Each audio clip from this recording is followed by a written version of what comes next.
Section 1. The cabin and Karen's obsession begins. The cabin had always been our sanctuary, a quiet retreat tucked deep into the forest, far from the buzzing chaos of daily life, where the air smelled of pine and earth, where the sun filtered gently through the trees, and where time itself seemed to slow, allowing us to breathe, relax, and enjoy the simple pleasures of morning coffee on the porch, the rustle of leaves in the wind, and the distant chirping of birds.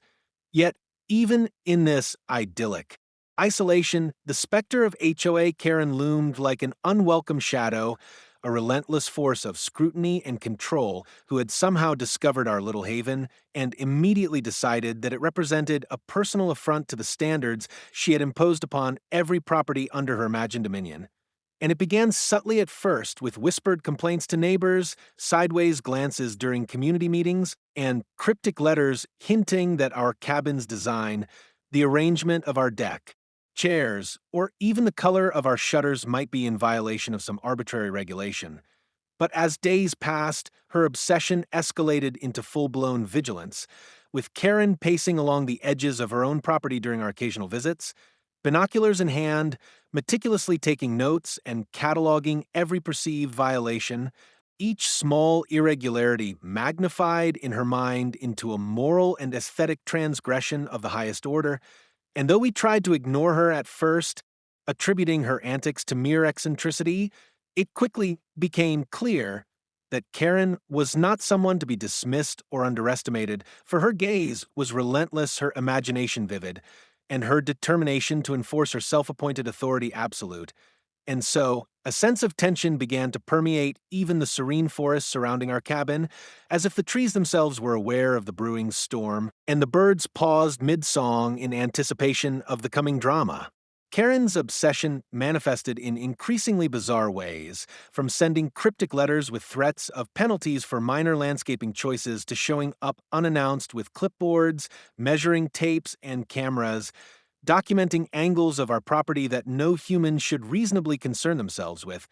all the while murmuring to herself about standards and community values, and each visit left us more bewildered, frustrated, and cautious, as we began to realize that her vendetta was personal rather than procedural, that her insistence on inspections was less about compliance and more about asserting dominance, testing boundaries, and deriving satisfaction from our discomfort. And though we attempted to reason with her via polite letters, emails, and even phone calls, our words seemed to bounce off a wall of self-righteousness,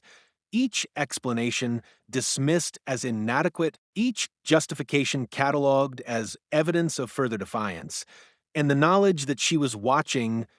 evaluating, and plotting in secret transformed our once peaceful retreat into a psychological minefield, where every step, every decoration, and every minor choice became a potential trigger for her obsession. Even our neighbors, once casual and friendly, began to whisper about Karen's erratic behavior, noting how she had shifted from occasional HOA oversight into relentless scrutiny, how she had memorized our schedule, noticed when we arrived, and tracked when we left, how she had begun to speculate about potential hazards and violations that were entirely imagined, and how she had made veiled threats that she could escalate matters to inspectors, legal authorities, or community boards at any time,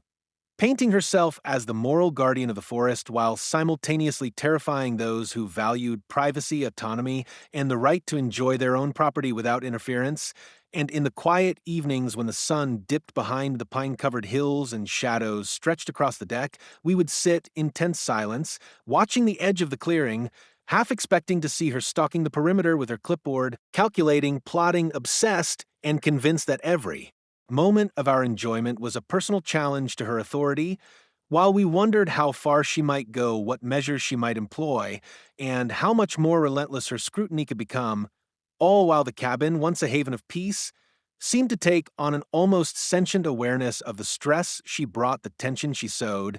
and the confrontation that was surely looming. It was during one particularly crisp morning, with dew still clinging to the needles of the pine trees and the scent of wet earth filling the air,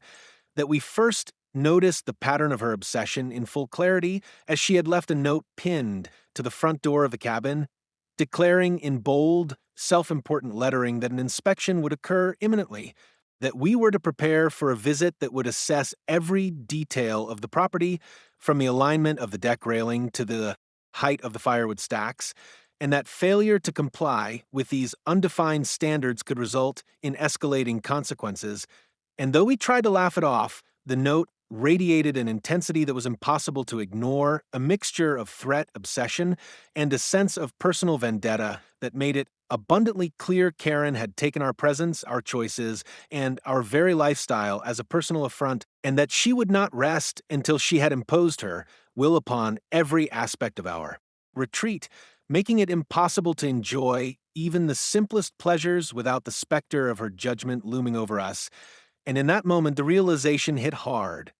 Our cabin, our refuge, had become the stage for a battle of wills, a dramatic contest between one woman's obsessive need to control and two people's determination to enjoy their property in peace. And as the day wore on, we could feel the tension thickening like fog over the forest, knowing that the inevitable confrontation was approaching, that Karen would arrive, that her obsessive energy would clash with our calm, that our sanctuary would be invaded, and that the outcome would be unpredictable, fraught, and potentially humiliating, setting the stage for a showdown we could neither ignore nor escape. And yet, amidst the anxiety, there was a strange thrill, a heightened awareness that the calm and quiet we had always taken for granted could be defended, that principles, patience, and reason might stand against obsession and intimidation, and that this looming clash, though stressful, had the potential to reveal the truth of who we were, the strength of our resolve, and the absurdity of Karen's obsession. For if she believed she could frighten us into submission, she had yet to reckon with the fact that her overreach would only strengthen our determination that the forest, the cabin, and the sanctuary we had built were ours to enjoy, and that no amount of scrutiny, threat, or obsession could ever diminish the sense of peace and ownership we felt within these walls. Though we also knew that when the time came, when Karen finally arrived in person with her clipboard and her critical gaze, the stage was set for drama, confrontation, and an experience that would forever define our summer retreat, as the clash of obsession and calm, control and independence would play out against the backdrop of pine trees, sunlight, and the ever-watchful eyes of one relentless HOA chairwoman who had mistaken our choices for defiance and our retreat for rebellion. Section 2. Karen escalates, threats, and complaints. Karen's obsession with our cabin quickly escalated from subtle observation to full-blown harassment, a relentless campaign of intimidation that seemed fueled by a combination of personal vendetta and an almost pathological need for control. And as the days passed, letters began arriving with alarming frequency, each stamped with the HOA's official seal, yet dripping with her self-righteous indignation, warnings about improper structures, safety violations, and noncompliance with community standards that were so vaguely worded they could apply to virtually anything, and each note was accompanied by additional instructions, photographs she had apparently taken from angles that only a spy might consider, highlighting minor cosmetic details, such as the uneven alignment of our firewood, the angle of the patio chairs, or the faint discoloration of one section of our roof, all meticulously documented and presented as though we had committed some egregious violation of law and decorum, and each arrival sent a chill through the cabin, transforming the warm, comforting air into a tense, nerve-wracking atmosphere, as if the very walls of our sanctuary were shrinking under her scrutiny, and the forest outside, which once seemed protective and serene, now felt like a witness to the psychological warfare she had declared upon us. Karen did not stop at letters. She escalated to personal confrontations, calling at odd hours, leaving messages that grew increasingly frantic, demanding immediate responses, and insinuating that failure to comply could result in fines, legal action, or further inspections. And each call carried a mix of saccharine politeness and barely concealed menace, her tone carefully calibrated to provoke anxiety while maintaining the illusion of civility. And though we attempted to respond rationally, explaining the legality of our structures and the harmlessness of our setup, Karen dismissed every argument, twisting our words into evidence of defiance, and using each rebuttal to fuel her narrative that we were not only negligent but intentionally flouting the rules, her obsession magnifying with every interaction like a wildfire consuming reason and decency, leaving nothing but the raw heat of her relentless scrutiny in its wake. And even when we took steps to document compliance, photograph measurements, and provide proof that everything was within legal and HOA guidelines, she responded with additional violations, citing minor details that had nothing to do with actual regulations, inventing pretexts for continued harassment, and demonstrating an obsession that seemed increasingly irrational, almost personal, as though our enjoyment of the cabin itself was a direct challenge to her authority. The escalation was not limited to written or verbal communications. Karen began to involve other HOA members, attending meetings with dramatic presentations, projecting photographs of our cabin on screens, highlighting supposed violations, and insisting that immediate action was required, that the cabin represented a threat to community standards, property values, and even safety. And though some members quietly questioned her logic, her domineering presence and unrelenting intensity made it clear that challenging her was more trouble than it was worth. And in this way, she began to marshal the entire administrative machinery against us, turning a personal obsession into a bureaucratic siege, wielding rules, regulations, and policies like weapons, while neighbors who had once viewed HOA oversight as benign began to whisper in hushed tones about the extremity of her behavior, questioning whether such obsessive control was healthy, appropriate, or reasonable, and recognizing that her vendetta had escalated far beyond the bounds of normal oversight into something personally invasive, psychologically taxing,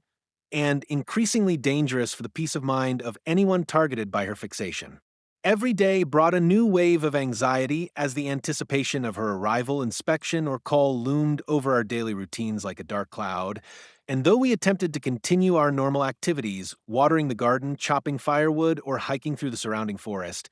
our minds constantly flickered to the next message, the next letter, the next visit, and with each escalation, the psychological weight of her obsession grew heavier, creating tension not only between us and her but also within our own household, as the constant vigilance required to anticipate and respond to her demands drained energy, joy, and peace, yet simultaneously forged a determination to endure, resist, and maintain the integrity of our retreat. To not allow an obsessive individual to dictate how we lived, breathed, or enjoyed the sanctuary we had built over years, and this determination, quiet yet unyielding, became a source of resilience, even as Karen's intensity surged to new heights. It was during one particularly tense morning that the culmination of her obsession became fully visible, as she appeared at the edge of our driveway unannounced, clipboard in hand, measuring tape dangling, camera ready, and a look of fierce determination plastered across her face, announcing that she would conduct a full inspection immediately and that every detail of the property would be scrutinized for noncompliance. And as she spoke, her eyes darted over the cabin, the deck, the roofline, and the surrounding forest with alarming intensity, cataloging every imperfection in her mental ledger, while we braced ourselves, knowing that this confrontation was inevitable and that her obsession had escalated from mere letters to a dramatic, high-stakes showdown in which her authority, ego, and personal vendetta would collide directly with our patience, resilience, and right to enjoy our property. And as she prepared to step onto the property, camera raised, notes at the ready, and voice primed for chastisement, an entirely unexpected element entered the scene, an unknown force that would shatter her sense of control, shift the balance of power, and set the stage for a confrontation far beyond her worst imaginings, a development that would leave her stunned, pale, and utterly unprepared for what was about to occur. And that moment hung in the forest air like a silent, suspenseful heartbeat, the prelude to a dramatic, unforgettable encounter that would forever mark the cabin, the HOA, and Karen herself. Section 3. Preparation for inspection and tension builds. The day of the inspection dawned with an almost surreal clarity, the sun cutting through the canopy of pine trees, casting long, dappled shadows across the cabin and the surrounding forest, a natural beauty that should have brought calm and peace. Yet the air was thick with anticipation and tension, for we knew that Karen's arrival would be the culmination of weeks of obsessive monitoring, relentless letters, and escalating threats. And as we moved through our morning routines, every action was imbued with a sense of heightened purpose, from sweeping the porch to arranging the firewood neatly along the side of the cabin, as if these small acts of order could somehow inoculate us against her scrutiny, while every sound of movement in the underbrush, every distant chirp of birds, and even the creak of the cabin's wooden floor seemed amplified, reminding us that the moment of confrontation was imminent and that Karen's obsessive energy could erupt at any second, transforming our peaceful retreat into a theater of judgment, intimidation, and psychological warfare. And though we had meticulously reviewed every HOA guideline, double-checked the legality of our structures, and documented every corner of the property, the knowledge that nothing we could do might satisfy her obsessive standards weighed heavily, creating a tension that wound around our nerves like tightly coiled wire, ready to snap at the slightest provocation. As we prepared, we could not ignore the feeling that the forest itself seemed to sense the charged atmosphere, the rustle of leaves sounding sharper, the wind whispering with a subtle edge, and the shadows stretching longer as though the trees themselves were watching, bearing witness to the impending clash between a woman consumed by obsessive control and two people determined to enjoy their property without surrender, and each sound and movement heightened our awareness, forcing us to move, deliberately speak softly, and avoid unnecessary attention, while simultaneously ensuring that everything was in perfect order, not for her approval, but to maintain the moral high ground, to be ready for any accusation, and to protect the integrity of our retreat. And the psychological preparation extended beyond mere physical readiness, as we mentally rehearsed potential scenarios, responses, and ways to remain calm in the face of aggression, knowing that Karen's obsession was likely to manifest in dramatics, accusations, and public posturing, and that any hint of frustration or fear could be twisted into evidence of guilt, disobedience, or noncompliance in her obsessive mind. And so we steeled ourselves, building a calm barrier of patience, reason, and quiet confidence, preparing for a confrontation that promised to be as psychologically exhausting as it was absurdly theatrical. Neighbors, who had observed Karen's escalating fixation over the past weeks, occasionally passed by, offering discreet words of encouragement, knowing that our struggle was emblematic of a larger pattern of obsessive control, and while their presence was reassuring, it also reminded us that the impending inspection was not just a personal encounter, but a public stage, that Karen would be aware of eyes on her, and that her behavior might become even more exaggerated under the implicit audience, as she thrived on performance, drama, and the perception of dominance, and thus we braced ourselves for not only her judgment, but the spectacle she would inevitably create, fully confident that her obsession would override reason, decency, and common sense, and that she would arrive expecting to impose fear, wield authority, and extract compliance. Yet we also felt a quiet thrill, knowing that preparedness, patience, and moral clarity were on our side, that her theatrics could be countered not by aggression but by calm resilience, and that when the moment arrived, the balance of power might shift in ways she could never anticipate, revealing not only her obsession but her vulnerability and the limits of her control. We went through the cabin meticulously, checking every fixture, straightening furniture, confirming that every structure complied with legal and HOA guidelines, and even though we knew Karen might invent violations out of thin air, the act of preparation served as a psychological anchor, a way to maintain agency in the face of her obsessive scrutiny. And as we paused to sip our coffee on the porch, listening to the forest hum with life, we could almost feel the invisible weight of anticipation, pressing down, every nerve alert, every instinct sharpened, as if the entire property had become a theater for the confrontation to come, a stage where obsession would meet reason, intimidation would meet patience, and control would meet calm. And the irony of the situation was not lost on us, for we had sought peace and retreat, only to find ourselves caught in a psychological drama orchestrated by one woman whose obsession had turned a cabin in the forest into the epicenter of tension, anxiety, and theatrical confrontation. Yet, even in the midst of this stress, there was a strange clarity, a sense that we were ready for whatever absurdity, aggression, or spectacle she might unleash, and that the upcoming inspection, no matter how dramatic or confrontational, would ultimately reveal the limits of obsession, the power of calm, and the resilience of those who refused to surrender their dignity to the whims of a self-appointed arbiter. And so, as shadows lengthened across the clearing and the forest seemed to hold its breath, the moment of confrontation approached. Each creak of the cabin, each distant bird call, each rustle in the undergrowth amplifying the tension, the anticipation so tangible it could almost be felt in the air,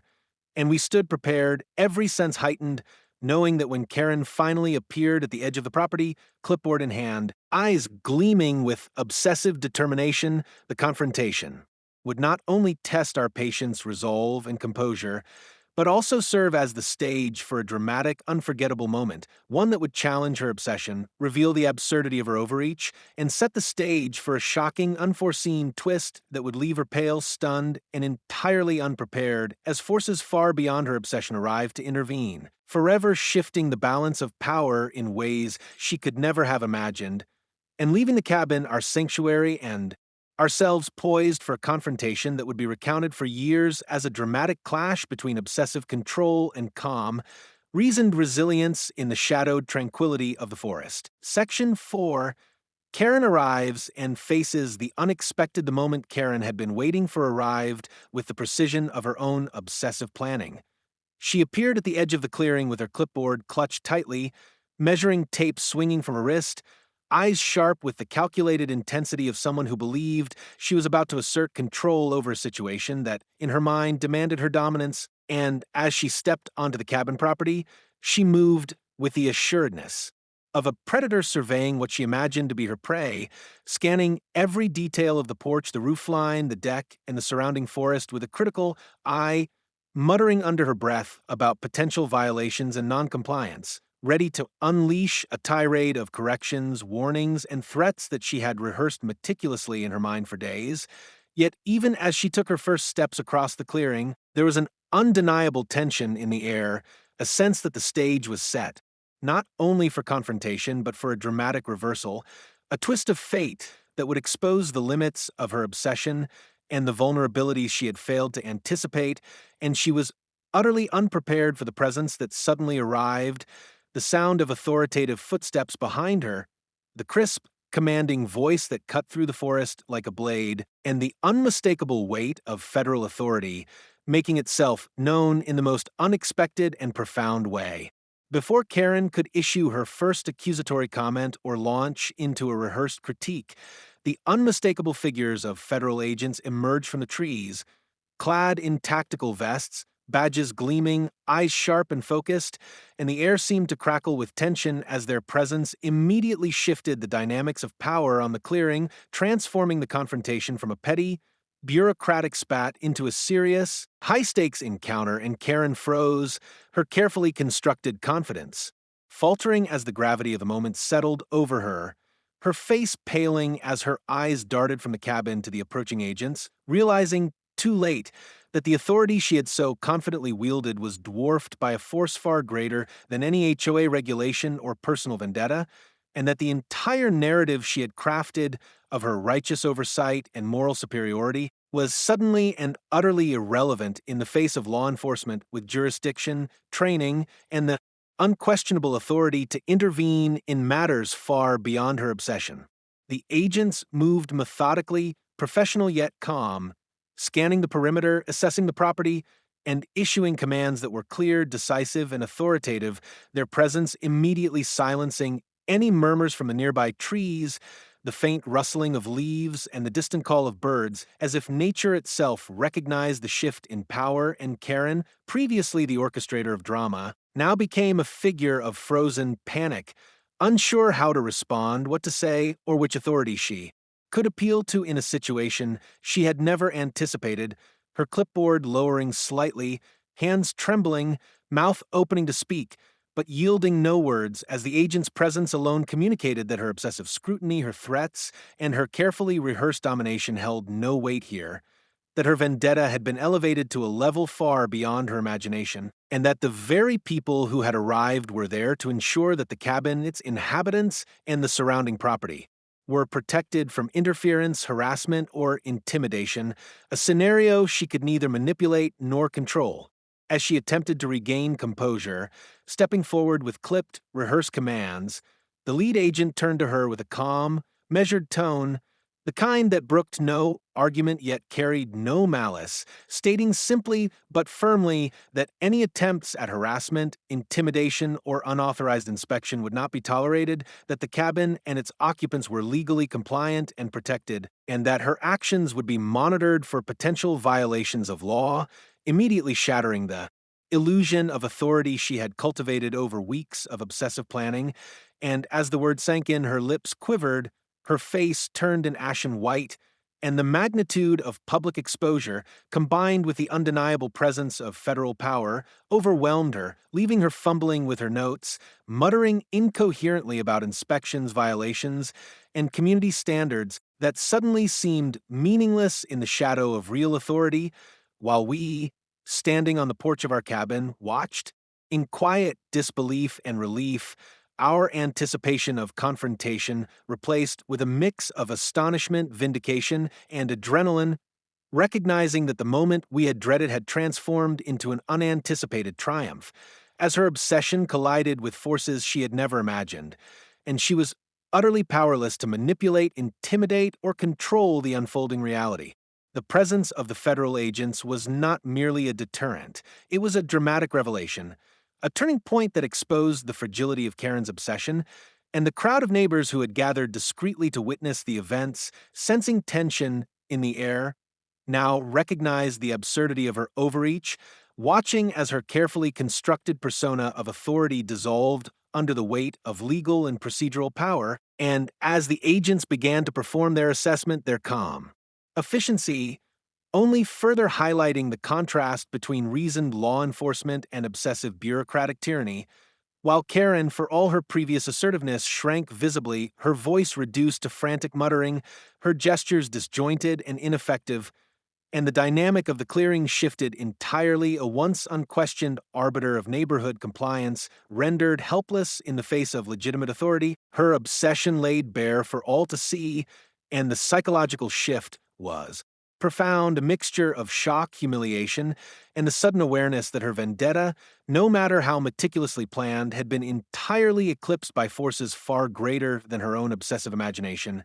And in that instant, the balance of power had irrevocably shifted, leaving Karen pale, stunned, and utterly unprepared for the dramatic and unforgettable events that were about to unfold. Section 5. Aftermath. Karen's humiliation and cabin owner's triumph the moment the federal agents fully established their presence. The entire clearing seemed to exhale collectively, the tension that had gripped the cabin for weeks suddenly giving way to a profound sense of relief, validation, and quiet triumph. For Karen, previously the self-appointed arbiter of morality and compliance, now stood exposed, her obsession and overreach laid bare for all to witness, her face pale, lips trembling, and hands clutching a clipboard that had once symbolized her imagined power, but now only highlighted her humiliation, and as the agents spoke with calm authority, outlining the legal protections afforded to our property, the compliance of our structures, and the inadmissibility of any harassment or unauthorized inspection, Karen's carefully rehearsed arguments, accusations, and threats evaporated in the face of undeniable truth, leaving her floundering, grasping at straws, and fumbling for words that would restore her ego but failed utterly, while we, standing together on the porch, felt a surge of vindication, a sense of justice realized not through confrontation or aggression but through reason, law, and patience, as every step, every measurement, and every document we had prepared over weeks of anticipating her obsession now served as proof of our integrity, and the absurdity of her vendetta could be seen plainly by the agents, our neighbors, and even the birds, and trees that had silently witnessed the escalating drama, as if nature itself were bearing witness to the triumph of calm, measured resilience over obsession and tyranny. Neighbors who had observed Karen's escalating fixation with both incredulity and quiet solidarity began to emerge from behind trees, over fences, and from nearby cabins, offering murmurs of support, applause, and quiet congratulations, their presence amplifying the shift in power and reinforcing that Karen's obsession had isolated her rather than strengthened her position. And as whispers of amazement spread through the crowd, it became clear that her carefully cultivated persona of authority, built on intimidation, meticulous documentation, and relentless scrutiny, had failed utterly, and that her vendetta, once feared and potentially destructive, had transformed into a public spectacle of folly, her credibility eroded, her obsession exposed, and her moral superiority revealed to be nothing more than a mask for irrational fixation. While we, the intended targets of her harassment, were now the recipients of recognition, respect, and admiration from a community that valued reason, fairness, and the resilience of those who refused to surrender to tyranny, and in that moment, a wave of quiet joy and satisfaction swept over us, a validation of patience, preparation, and principled endurance, as the agents concluded their assessment, confirming the legality of our property, the absence of violations, and the inadmissibility of Karen's threats and inspections, sealing the triumph not just in law, but in moral authority and communal support. Karen's humiliation was almost palpable, her shoulders slumping, hands trembling, and voice reduced to a quivering whisper as she attempted to assert some semblance of control, her words faltering under the weight of both legal authority and social scrutiny, while the agents, composed and professional, maintained an aura of calm that emphasized the contrast between obsession and reason, authority and spectacle, and as they departed, leaving behind clear instructions that no further interference would be tolerated, the absurdity of Karen's obsession was cemented in the minds of everyone present,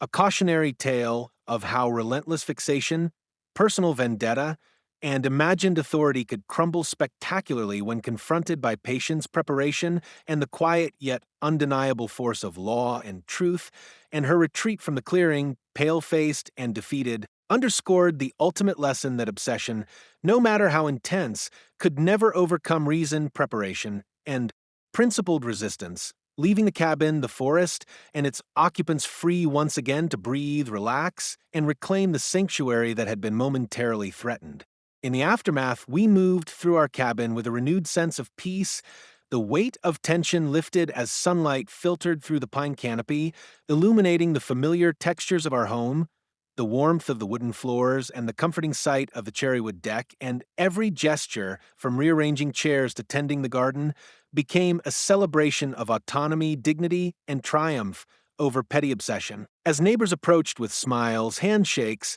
and quiet congratulations, sharing stories of Karen's escalating antics and marveling at the dramatic reversal of events, while we, ever modest, acknowledged their support with soft words, realizing that the true victory lay not only in the vindication of our property and the interruption of her harassment, but in the demonstration that calm, reason, and resilience could withstand even the most obsessive irrational scrutiny, and that the forest, the cabin, and the sanctuary we had built were safe once again, not because of confrontation, but because of preparation, patience, and the intervention of forces whose authority transcended obsession, leaving a lasting impression on everyone involved, a narrative that would be retold for years as a story of triumph over fixation, reason over obsession, and calm over chaos. And as the sun set over the treetops, casting golden light across our porch and the surrounding forest, a quiet, satisfying sense of justice and accomplishment settled over us, confirming that the cabin would remain our sanctuary, our peace would be restored,